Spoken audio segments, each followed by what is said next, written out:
I'm Brady I'm Toja. of the Ellison family. Yeah.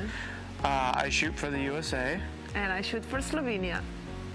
Let's see, all the True Ball products that I shoot. Well, honestly, there's not a bad one. On the recurve side of things, I use the Recurve Achieve XP and then the Brady Ellison Contour Pro Tab. And on the compound side, the XP sight as well, the Achieve XP. And then either a short and sweet or the HBC. And also I use the Landslide hunting sight 5-pin configuration.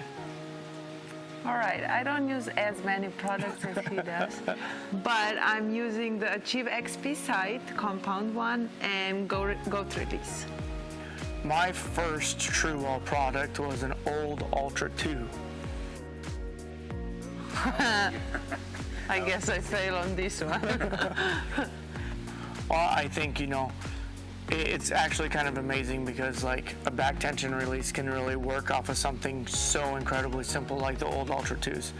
But now the technology that's going into them with the springs and the different moons and clicks and speeds and the finite adjustment on everything. Or two releases in one, Yeah. like the goat, trigger, Exactly. and back tension. There's huge advancements in it, and I think it gives adjustability and adaptability to archers, which in the end is going to let archers shoot and perform better. And it shows the scores that are shot now compared to in the past are just crazy. Yeah. It definitely, I love developing product with sponsors. I think, as a top level shooter, you have an idea on what could make some differences in equipment or better that we use every single day. And the whole entire building, prototyping, and going through the whole entire process was very fun. It was very exciting. And I think the end product came out to something that a lot of people like, that a lot of people can train well with and shoot awesome with. And I've really had a lot of success with the finger tab, and it's truly the first tab on the market almost since I've started shooting that a company has built and that I haven't hand built myself, which is always nice when I need another tab or something, not to have to whittle one and get it exactly the same is always really hard.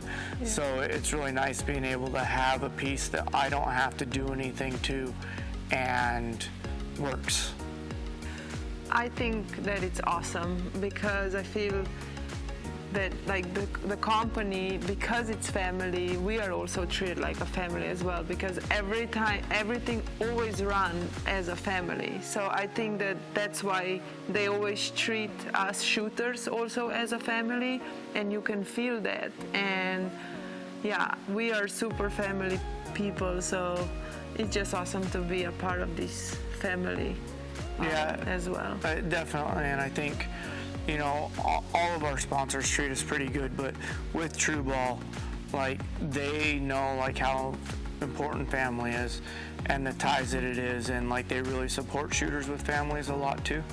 And so it's great to be a part of that. Not only the great products and everything that True Ball does, but just the company and the people always make you feel good, and they always ask how the family is and how things are going outside of archery, which is really nice. And they also, I feel they understand if there is something that they want us to do, and if I say, hey, I have a baby, I can't right now, is it okay later? They always understand because they have kids, they know how it is to well, sometimes you just can't when life gets in the way. So it's awesome. Yeah, so definitely I would say this last year has been a lot different for everybody, and especially Toja and I. COVID has made traveling and getting ready for the Olympics a lot different than what we normally would have done. Luckily, we have a range at the house, so we were able to shoot at the house most all of the time, and the only thing that was a little lacking was a gym. We didn't have a gym for a long time, and then really with Ty, at first it was, you would go shoot during his naps, and then we'd have them with us, and then I would shoot, and then she would try to give me as much time as possible. We're a really good team, so I was giving him the opportunity to shoot as much as possible since he was getting ready for the games, but anytime I needed help, he would jump in and help me with the baby. But when Ty was little, like the first 3 or 4 months, I mean, he's still little, but the first 3 or 4 months, I would just shoot every time he napped. And that was 3 or 4 times a day, 45 minutes, so I would just really quickly try to get some arrows in. Now that he's older, it's actually becoming more and more challenging because he's a low mover all over the place, and he's only taking 2 naps per day, and they are still about 45 minutes, sometimes a little over an hour long, and I actually don't get sometimes as much practice as I wish for, and that's where Brady comes in, and then sometimes in the morning he plays with the baby and I really quickly go shoot, and then shoot more when he naps. It's all about teamwork, really. Yeah, definitely, and Ty and I are able to play a lot more now that he's on solid food, so I could give him breakfast, and he doesn't want to nurse every 30 minutes or an hour now, so now there's chunks of time where I get to play with him for an hour or two before he realizes that mom is the only important person. This year was a lot different getting ready for the games, mainly because of COVID. So we had a kind of a training plan set up to where I would have a pretty heavy beginning of the season, shoot all the World Cups, and then when we got done with when we got done with Switzerland, there would have been about a 2-week gap, and then we were going to have, and trials would have already been done, and then we would have had a 2-week gap with a training camp for the games with the U.S. team, SoCal, and then we would have headed to Paris, and then about another 2.5 week gap. And then because of COVID, the United States Olympic Committee changed our trials and changed the policies, and what was going to be like a 2-week break ended up being a 12-day trials. And so it was pretty tough, and with all the rules and everything, originally no one was allowed to come, no one was going to allowed to be at that event spectator-wise. So Toja and I made a decision that since she hadn't gone home since the beginning of the pandemic, that she was actually going to go home right after Gator Cup. I would go out to the training center, and then it was going to be Gator Cup a couple of days, and then I would hit Switzerland, and then I would go Switzerland straight to trials, and then have SoCal, the training camp for the games, go to the games, and then come back. So we ended up splitting our time, so I could just go to a training center and train because Toja wasn't allowed at the training center during COVID, where normally she would be allowed to go out there and train under me on a guest pass, but with COVID they were being a lot more restrictive. Also, we had sold our house in California by that point in time, and so we couldn't both stay there since we had sold it. So we kind of ended up just deciding to split ways there, and she went home and hung out with her family while I was at the games and all that stuff, because we weren't really going to be able to be together anyway. Yeah, so as far as the support goes, he always has my full support, and I always tell him, you can shoot as long as you want to, as far as the longest the career goes, but getting ready for the games with the baby and me still trying to win some tournaments was honestly a lot challenging this year, just because I was trying to put him first, and then always I was sometimes super tired just because instead of taking some naps during baby's naps, I was shooting. But we made it work, and we are a team, so we made it work. But honestly, I was looking forward for the games to go by for this time.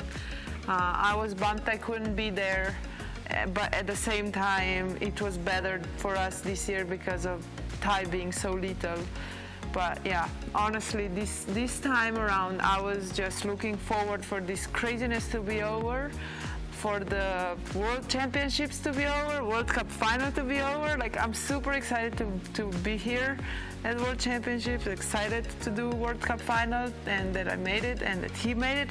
Everything's awesome, but I think I need a little bit of a break. It's been a very, very long season. Yes.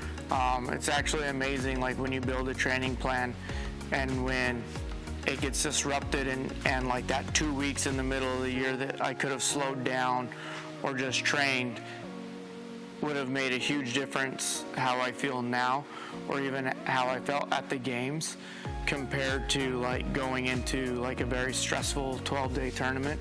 So I'm in the same boat. Like I'm excited to be shooting as well as I am here, and Toja is shooting awesome, and we still have the finals day in a couple of days and then the World Cup final, but it's going to be nice on October 1st to have the bow in the bow case for a little bit. Right now, the one I'm looking forward to the most is Sunday. Here, still at World Championships, trying to get into the medal matches on that, and then directly after that, World Cup final. the World Cup final, and then I am very much looking forward to no tournaments. And then actually, I have no idea what's on the schedule after the World Cup final. You know, I haven't heard anything on the indoor stuff, what's canceled, what's not canceled. So I think it's just going to be a little bit of a slow winter, which is going to be quite nice. And then once we get something on the schedule, start getting ready for that. Yeah, same goes for me. Saturday for the finals, and then World Cup final, and then a break. You should do it. Yeah, do it. Like, why wait? Yeah. Like, they have any and all types of release and options above and beyond almost any other company, and they're sites, the best sites in the world. Yeah, and you can't go wrong with really anything you choose. So quit procrastinating and just go pick it up. Shoot better. So let me explain how when I was younger, growing up in Slovenia, with a lot, like, I guess, less people with a lot of knowledge. I had a lot of shooters that were always willing to help. But like one thing that when I started shooting, what we realized is if you buy bad, you end up buying twice, 3 times. So what we ended up figuring out is I always asked Dan Sitter, which, you know, at the time he was really helping me when I was younger, like, what is the best product on the market? What is the product that's going to allow me to shoot the best scores that I can possibly? So I never look back and I'm like, dang, you know, equipment was the reason that I didn't perform. And it still happens because equipment, like, also fails, no matter how good it is. Like, it will sometimes happen. But if you go and you buy the best one, it's the least likely that it will happen, and you step on the line and you trust that the equipment that you have is going to do, you know, 100%, and it's then just your fault if it's not in the middle. So I think that would be the biggest reason why I would suggest to every single person out there, do your research, ask pros. You know, I am always there if anybody wants to reach out on social media. I always like to help. And buy the equipment that's going to allow you to be the best that you can be. You know, you cannot maybe compare at the moment to the best archer out there in the world that you want to compare. You need to compare scores to yourself. But yes, equipment will make a difference.